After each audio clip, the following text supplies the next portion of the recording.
Hi everyone, thank you for joining me this afternoon for this webinar. My name is Frederick Alloh, Freddie, and as Philip gracefully explained, I'm a research consultant for the Shopper Experience Unit here at iSquare, and I'll be leading you through today's webinar. Um, Firstly, I hope you're all well, and I hope that this welcome to our Digital Experience Sandbox, which for us is a new way to think fast and test faster, will pique your curiosity about how it can help you to achieve your long-term insights goals. As previously mentioned, at the end of the webinar, there'll be a chance for questions, as well as the opportunity to put those questions or comments in the chat section. But before I fully get started, I just wanted to highlight that this isn't going to be a technical demo, so don't expect to see lots of inside usage of the actual sandbox itself.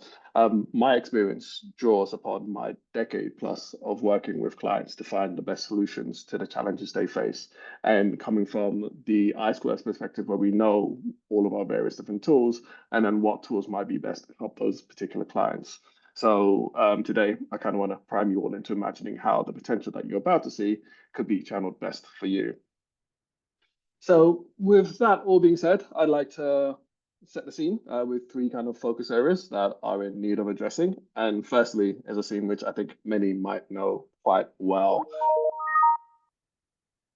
So first, we're at kind of a big crossroads at the moment in the digital world and the wider world as it is, but the e-commerce landscape isn't as certain as it once was. Think about this scenario potentially where you and your team have spent the last 6 months crafting the perfect new product page for your company's website to show off your new product, or potentially a new pack design or your hero image designs for your products. And the fact of the matter is, you need this to work. You've put a lot of work into it. You put a lot of energy into it. There's been much back and forth with other stakeholders, and you want it to do well. But what you find is it doesn't work. Your product hits the market, your page goes up, and they perform poorly. The product is buried among many other new products, old products, best-selling products, underperforming products. They're all there, and they're all trying to take up shopper attention. Your page goes up with the new information about their product, and you get the fraction of the views that you thought you were going to get. And the underlying truth is the online world and the e-commerce shop is very unforgiving. And ultimately, you don't get a second shot at that first time launch, which kind of brings to the question of, okay, how can we mitigate these efforts? How can we make sure that the ideas will land before you launch? And this is one of the key things which we think needs to be tackled. And the thing is, though, this is kind of common experience for many in the variety of arenas that make up online shopping. It's not easy, and we see it from our side, the way that it can, say, stress our clients out to have these sort of pressures on their back. And we know it's not easy when, on reflection, you think about what is actually going on there. The new and ever increasingly complex sets of retailer features, available media forms, health or even political implications for the products which we hope to essentially give to the world. All of these are taken center stage, and with the sort of similar timelines as when it was much easier. So fundamentally, what this means is that you have more to do and less time to do it, which requires you to need to launch faster. You also need to do this with an ever increasingly complex web of stakeholders, from sales, marketing, through to brand and retailer partners.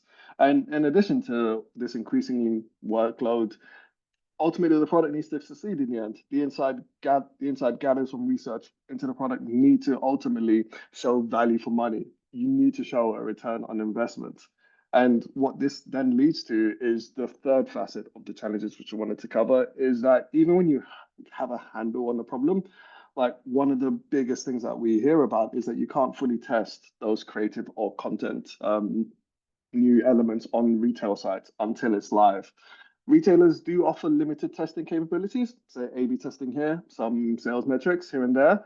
But how many of your recent new elements or products, do you know how many people clicked the images in the gallery image? The person who took forever to make image 5, did anyone even click that? Was it worth you doing it in the first place? Did shoppers read the updated product description? How long was your ad viewed for?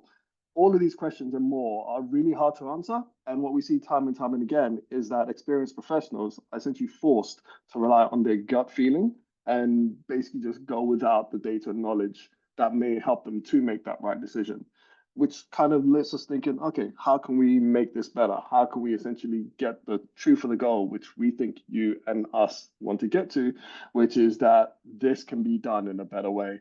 We can achieve these goals, we can make these images, we can launch these new products, we can launch these new web pages, we can launch these new features on our sites in a better way with more data, with more knowledge, more understanding of whether it's going to succeed or not.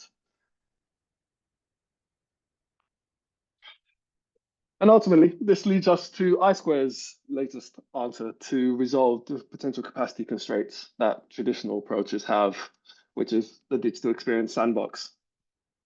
The Digital Experience Sandbox for us is a fully working, realistic environment where we can visualize your products, pages, ads, and new features in speeds that were faster than plausible just last year, which is opening up the ability for collaboration and new forms of testing. This is much quicker than it was done before. And also the collaboration means that we can essentially send you these links, you can view it, you can interact with it, you can get the stakeholders who might be necessary on board.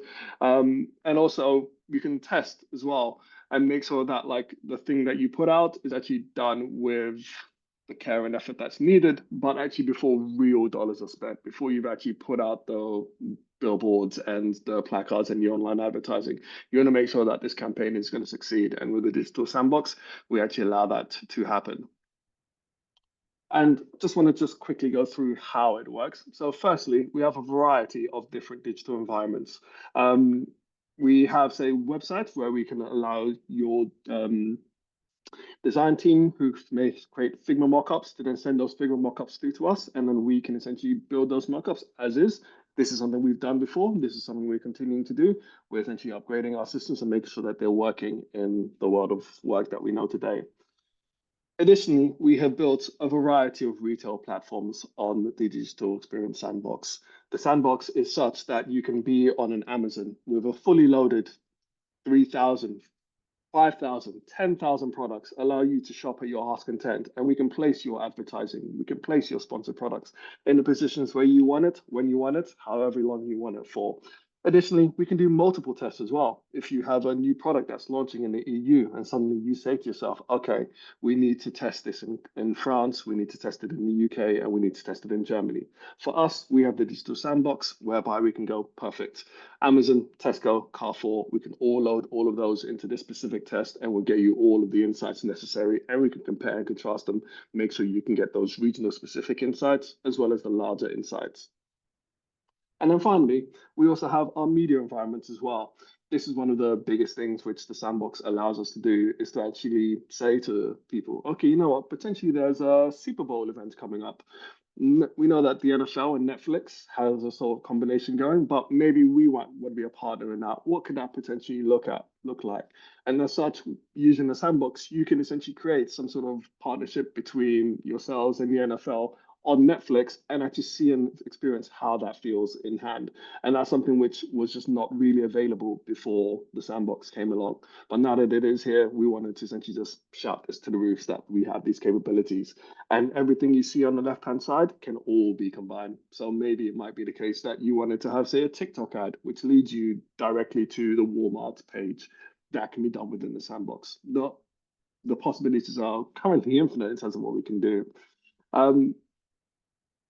Then we take it on to the next part, which is actually building it. We take all of these things which you actually want to see built, and then we build it, we collaborate, we have the prototypes, we give you that in-hand feeling. Again, there may be some stakeholders who they're not so sold on this topic, but then you put it in their hands and suddenly they go, oh, you know what, actually now that I see it in front of me, this is actually better. I'm down with this. I want to proceed with this.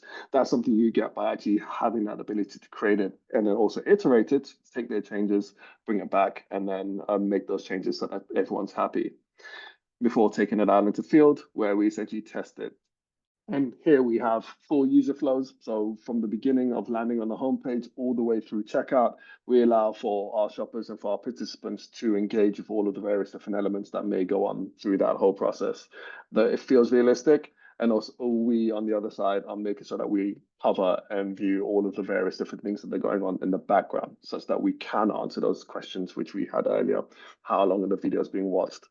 Does your product even get seen on, say, the third carousel down?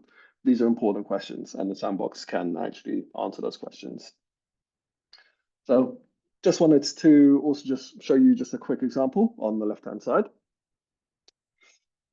We've got a realistic version of an online retailer store. Here, shoppers can explore products, they can engage with new advertisements. We can even create, or you can create new shopping experiences and then allow for those iterations and improvements to be made until you're happy that this is something that you can take to the real world. You can show your internal and external partners these tools. They can have their play. They can see the various different products. This actually happened recently for a partner of ours who were one of our clients who got the Digital Sandbox into the hands of the global CEO of the company, who was ultimately thoroughly impressed with the concepts that were being developed. Our partner came back to us, told us how great of an experience it was, and we were happy that we were able to help them on this journey. This is something that the sandbox has helped us to do. It's helped us to make the sort of dreams and hopes of our partners and our clients actually come true. Many people may not think to themselves, oh, you know what, like I'd love it if I could get my CEO to see this new idea and actually buy into it and then be able to actually actualize that into reality. But with the sandbox, that is something that can happen. And the fundamentals for us in the sandbox are creating, so essentially creating new shopping experience, showing to those internal teams, and testing new ideas with real shoppers. I wanted to just highlight two case studies from our from our work with the sandbox to kind of just highlight what I mean when we say test faster.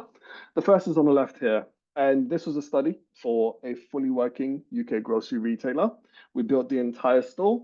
We built a store with 4,000 different products in there, 252 different pages there. We were tracking 700 plus metrics, and we put this study out to 2,400 shoppers.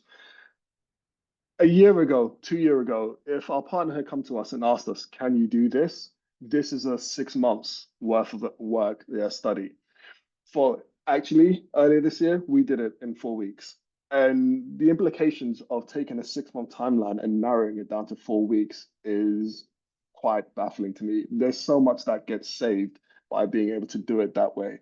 6 months, if you really think about it, that's 6 months of meetings. That's 6 months of key team members who are part of your project going on holiday, having sicknesses, having conferences that they need to go to. That's 6 months of contractors who need to be paid for the work that needs to be done for this particular project. That's 6 months of having to make sure that everything goes right, because if it doesn't, that's time and money wasted. That's energy which needs to be then fixing the problems. And there's a sink at the end of the day if it doesn't work. But if you can take that 6 months, narrow it down to 4 weeks, and still get the same insights and even further insights based on the sandbox, that's 5 months of meetings that you don't need to go to.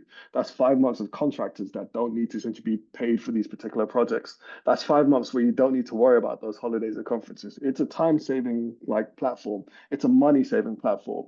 It is a testing platform which allows you to test faster. And this was just one study with one retailer. Our second study, which I wanted to highlight, were involved 3 working online fashion retailers. One of you who you just saw earlier, full store, 900 shoppers, 9 months is our potential estimate for this study to have been completed. And we did it in 6 weeks. This is just showing that the work that could have been taken months and months, potentially years sometimes, for the scale of studies that could have been done, now can be done in a much faster pace, and means that you get your insights faster. It means you get to take that 6 months to potentially iterate, take learnings from the first study, then come back and be like, okay, we've had a think, we want to change this, go out and then get those results. You know what, just one last thing, go out and get those results, 4 months from beginning of the project to perfect product, rather than 6 months of having to wait to that first iteration. And the best thing about this is that both of those cases are reusable and retestable. So these platforms are now available. If one of our partners came to us and said, we want to retest this, we have this available. If one of our newer potential partners came to us and said, we'd like to explore this area, we have this available from day one. So these use cases actually are showing that we can do it faster, we can do it in a way that's reusable, retestable, and that will save a lot of the energy that goes into making some of these insights happen. But I just wanted to show you a quick example of what I mean by faster work. So here we have on our back end, like you won't need to worry too much about this, but I just wanted to just show you how easy it is for us to iterate. And if you just imagine that you have made a tweak regarding how you want the imagery on, say, this Walmart page to look, and you've come back and said to us, oh, you know what, we actually want to go with banner 2 for our Halloween testing. For us, it's a very simple thing, and you can just watch the video.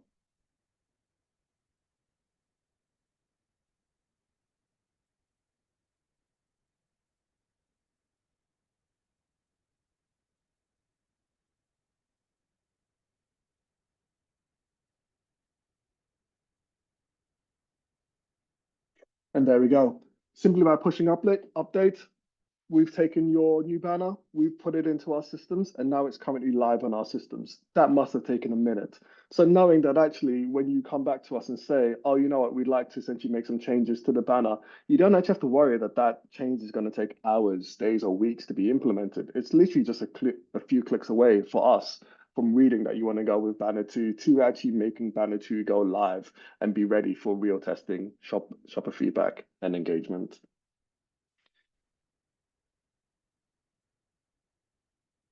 So I'm just going to take you through one particular case study based on our shopper experiences, but I just wanted to also highlight some of the potential insights gained by our partners and that are available for you to access via our website if you are interested in viewing more case studies around the sandbox. So for our brand and media team, we have a Snapchat case study, which is available online for you to see how ads work in different environments. Additionally, for our UX teams, we have a Freenet A/B test case study, which essentially looks at the prototypes and how they work with shoppers. And additionally, we also have a digital commerce snacking case study on walmarts.com, which is available. But for this particular webinar, I just wanted to take you through one of our digital commerce case studies, and that is using our Sephora website. So here we wanted to kind of just show you what you may see on a homepage. And when you look at this homepage, the first thing you see is what appears on your screen, but actually there's so much depth to whatever's on that page. As you can see by this, all of the various things that go down. And then when you then zoom out of it, all of the elements that are to the right. So our clients wanted to kind of understand, firstly, how far down and also how far across do shoppers scroll? Additionally, do they watch creator content? These are important questions because these positions on this page cost money. It may cost more to put your product here than does to say put your product here. But what is your return on the cost? Like, will it be better for you to spend a bit more to put it here, or would it be better to save a bit of money and put it here and see similar results? If you don't want to spend too much money on, say, placement, is it okay to stick it down there? How many people will see it down if it's down here? And where should we put new products? Is it okay for us to put it right at the top? Do we need to put it at the top? These are the things which our clients were looking to try and find out from this study. So we built this entire site. We built Sephora, we built the homepage, we built the carousels. They're working carousels, they function. Shoppers were able to view these products. They also to view these and add them to their baskets. And then for us, we were able to see exactly how far down they scrolled. We were able to tell exactly how long they stayed on this product. We were able to tell if they even saw these products. We were able to actually quantify these and actually help our partner know how far down across. And also, do they watch creator content, which kind of led to the insights, which we're going to show you that ultimately, the higher up the page, the greater the reach.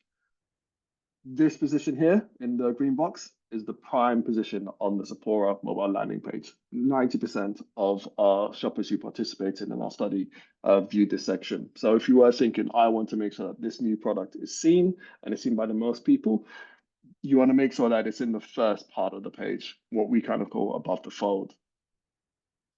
Additionally, we also see that just about 50% of our shoppers actually make it about halfway down the scrolling page. So you have a 50% chance of seeing your product being seen here, which is why it's potentially a bit harder. You may not want to put your brand new products in here. This maybe for, say, your best sellers or something along those lines, but it helps you to do that calculation as to, okay, I have a new product, where do I want it to go? which then comes to the last part, that just 20% of our shoppers actually make it towards the bottom of the page. And just with these few insights, you now know we have a new product that's launching. It may not even be related to Sephora or to, say, cosmetics, but just that understanding that you want to make sure that your products are at the top of the page as high as possible, and also that within the carousels, they are earlier in the carousels as well. These are some of the insights that the sandbox gives you and can do so in a faster time than some of the other tools that we used to use or our competitors are currently using. So the key kind of takeaways which I wanted to share from this study was that, firstly, placing that key module within the first two or three elements. This is an important thing. If you want to make sure that your product, your content is viewed, you have to give people the option to see it, and you have to make it easy for them to see it. Shoppers don't like to do a lot of work, so making them do work is going to result in them just saying, no, I'm not going to go to, I'm going to get distracted by something else that I saw. I'm going to say, speak to my partner, I'm going to browse TikTok, and suddenly your product, which is further down the line, isn't being seen. The second thing which I wanted to highlight is that it's important to co-own the first product carousel. So this battery of products here. This is the first stage where customers can really interact with the products after seeing these first sort of image sections and sort of advert sections. This is where they can interact with the products at first. So it's important to have a strong set of products in there. Stuff which when people see it might pique their interest, might gain their attention, and ultimately like cause them to make purchases in this area, because other companies are going to be doing the same. They're going to be putting their strong products here. So if you're thinking of putting it lower, suddenly you're competing against the fact that shoppers will stay high and they'll see products that they're interested in. The third point, which I wanted to highlight, was essentially a focus on deals and bundles. This should be no surprise to anyone, but shoppers love discounts. Shoppers love special offers. So putting products with sales and putting shops products which I say are bundled, that will see the shoppers getting the most click because they're thinking about value for money. They're essentially thinking about, okay, how can I get what I want without spending too much money in a way which will allow me to essentially, just have the best experience online. So also using striking pack shots and price anchors that will help to gain attention and also show customers that the product which we're seeing actually value for money as well. And the last thing which I wanted to just focus on in here was regarding videos. This is an interesting topic based on the world we're moving to, where video is becoming a much more coherent part of the online media landscape compared to where it was just images and text before, is that shoppers actually don't fully engage with videos just yet. If you give a shopper the option to press play, then shoppers just won't actually press play. Many of them won't. When you actually autoplay the video, then shoppers actually engage with it. So if you kind of take that choice away, it would make the sort of decision-making process just a little bit easier for them, then they'll engage with those videos. So we think that is important to potentially enable autoplay with the ability to pause or silence the videos. Additionally, you also want to make sure that the video is relevant. We did another study on the sandbox earlier this summer where we were testing videos of a basket on a kitchen and then a woman who was walking on a beach. And being summertime, the woman walking on the beach got a lot more engagement. Like, you got to make sure that the content that you're promoting is actually relevant to shoppers. And we think that, making sure that it's relevant and also it's autoplay and that is visible, that's how your content is going to see the most views.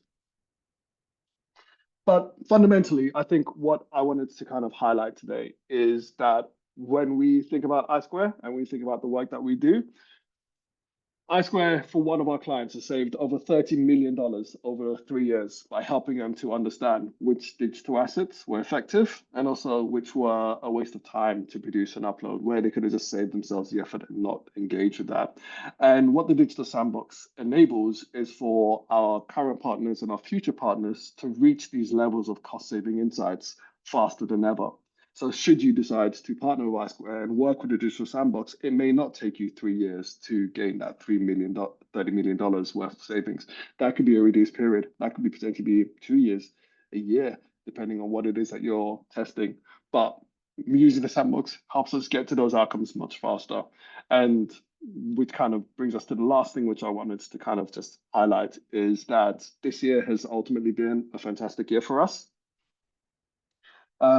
Just take a second to view these 2 points here. But out of hundreds of comedies who were essentially selected for, potentially for award nominations, the reality is that only the biggest research firms and the biggest research institutions, or those who are pushing the limits for what can be done in the world of online market research and insights, can say that they've been nominated for both an ASMR and a Quirk award. And our partnership with Mars has been a thrilling ride over the last few years. And the Digital Sandbox has been one of the opportunities that has opened up for Mars our ability to be a critical part of that work. Without the Digital Sandbox in the last few months, honestly, we wouldn't have been able to match the ambitions of Mars in terms of what it is that they wanted to do.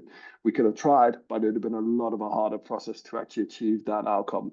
But having the Digital Sandbox has helped us to do this great work. And we're honestly proud of the work that we've done in the last year. And we hope that we can essentially bring that sort of level of insight and capacity to learn a bit more about what it is that is needed for your insight gathering skills to you as well. So just lastly, before I wrap up, the Digital Experience Sandbox on our website is now live, and we're eager for you to maybe have a look at it, maybe spend a couple of minutes just having a look. There are more insights available, as I kind of hinted at earlier, as well as case studies from our different teams. And some of these could be really relevant to achieving the goals that you may be currently pursuing. Additionally, we offer the option to have a one-on-one meeting with our team where we can discuss your needs and how we can aid in making those insights that you seek more obtainable. And also, we're actually currently at a point in our capabilities with the Digital Sandbox where we could even try a pilot with your, say, current e-commerce creative or needs, or potentially new concepts as well. And you can also just contact myself directly, and I'll happily help to spark your first time to play, create, or test in our Digital Sandbox. So yeah, thank you very much for listening to the Think Fast, Test Faster webinar, and I'll open up to questions now. Thank you, Freddie. And sorry, I'm not visible, but you can hear me, right, Freddie? Yeah, I can. And thank you so much. And thanks. And I'll wait a little bit. And there's some questions coming in here. Just feel free to use the Q&A section and leave a question. I'll try to group them a little bit by topic. Before we dive into the questions, I think the research awards or the nominations you mentioned, it's always, of course, very interesting what you were able to do with your clients. The one name that appeared there, Mars, on the one submission, I think it was the ISOMA one. Maybe you can briefly describe what the research team at Mars wants to do and how you could help them. Sure. So we have been working with Mars for a few years now, and in the last couple of years, it's been codified under the MDSL brand, which is a partnership between Mars and iSquare. And I've been a part of this journey since the start, from actually the very first project, which was just a very simple hero image test, A/B test, which now that I think about, in retrospect, just seems so far and away from what it is that we do today. Now we truly are helping Mars to achieve some of the real sort of creative and out there solutions that they are having to their topics. We are currently working with them internationally. So we work in the US, we work in China, we work in Europe, we work in the Middle East with them across the various different platforms. I think there may be 17 different retail platforms that we use with them. We test everything from hero imagery, taxonomy, menu structuring, new features which maybe Mars is looking to explore. Additionally, say new products, new product testing. We work qualitatively, quantitatively. We generally have such an in-depth experience of working with Mars. And I think that one of the things that the Digital Sandbox has brought to the table is our capacity to actually make this process a lot easier and a lot faster. For us, it's easier to get the work done that Mars wants. And it also allows us to do things which we potentially weren't capable of doing before, such as, for instance, there might be, say, an ad which is, say, on Tesco, which they want to essentially then link to a separate web page or to a TikTok ad. And as kind of highlighted before, that might have been possible in the past, but now it is possible that for us to have this like multi-dimensional testing capability where we can then speak to real people and get their experiences on how they feel about these new products. So yeah, Mhm. it's been like a deep journey with Mars, and I think they would also speak really positively about the way that we've been able to work with them. But I think what the Digital Sandbox does is allow us to say, you know what, that's not a problem. Whenever they come to us with an idea, we can do that. Thank you. Thank you for sharing. And you already mentioned 2 points that came up in the question. One participant asked, it's actually a couple of questions. Yeah, is it also like a qual or quant tool? Like what you showed now all looks like it's a quant tool, but can Mhm. you use it in both ways? Yes, yes, you can. You can. So yeah, it's basically it allows us to create these digital assets and create these digital retail platforms, and then we can then insert those into our qualitative or quantitative testing methods. Hmm. We could do something like, for instance, create a Tesco retail environment which is filled with, say, lots of various different toothpaste, and then sit a participant down either abroad or in our labs and basically walk them through, have a full qualitative journey with them, experience, like ask them what their experience of this is for. We could even do something as simple as, I know, create a mock shopping list app and then have that as part of the testing and then get the sort of shopper to think a bit more holistically about their shopping experiences.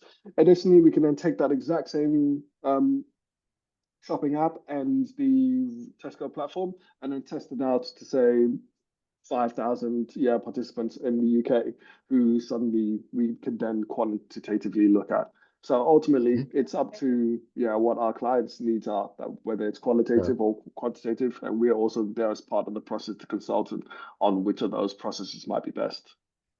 thank you. And yeah, the connecting question was what are or like what environments you already have here. The question is like in the shop, but I think that's what Mhm. you mean. Like, which do you already have available? Are they like Yeah. templates, or can I imagine it? Yeah, so in terms of full stores, we have, I think, potentially over a dozen or more full stores already available to us. We have in sort of the FMCG world, we have like Tesco's, Amazon, Walmart, Kroger, Target, but we also have the social media apps. We have TikTok, Instagram, we have Facebook, we have Spotify as well.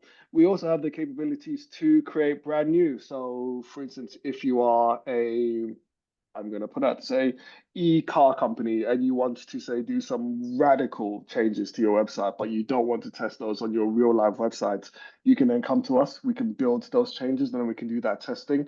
And then that basically is just a website which isn't about selling, which isn't about adding products to your cart, but it's kind of like saying what it is about your company that you want to put forward in these new changes. We can also test these as well. So yeah, there's a lot of elements where you may have seen it, such as our Sephora and our Abercrombie and Fitch. Those didn't exist before the Hmm. client came to us and asked us to make them existing.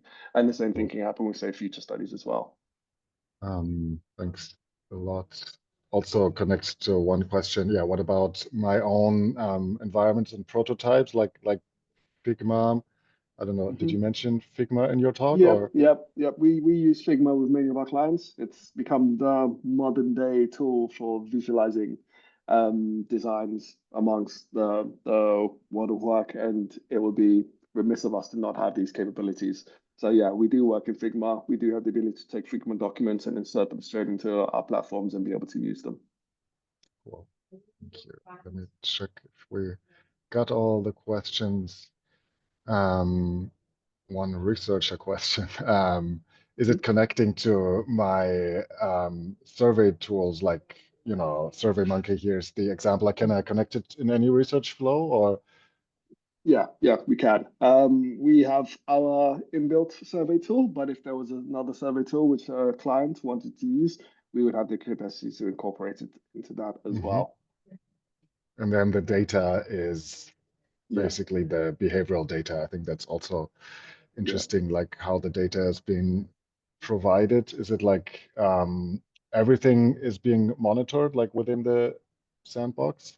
We have the capacity to monitor absolutely everything that is Hmm. on the page and also the stuff behind it, which is why it's actually important for us to, as part of our process, make sure that we speak to the client, make sure we understand what it is that they want to be monitored and to be metricized beforehand. And then we can make sure that we can build those and report on it as necessary. So yeah, we do have the capacity to Hmm. see how many people see the very last full stop at the bottom of the page.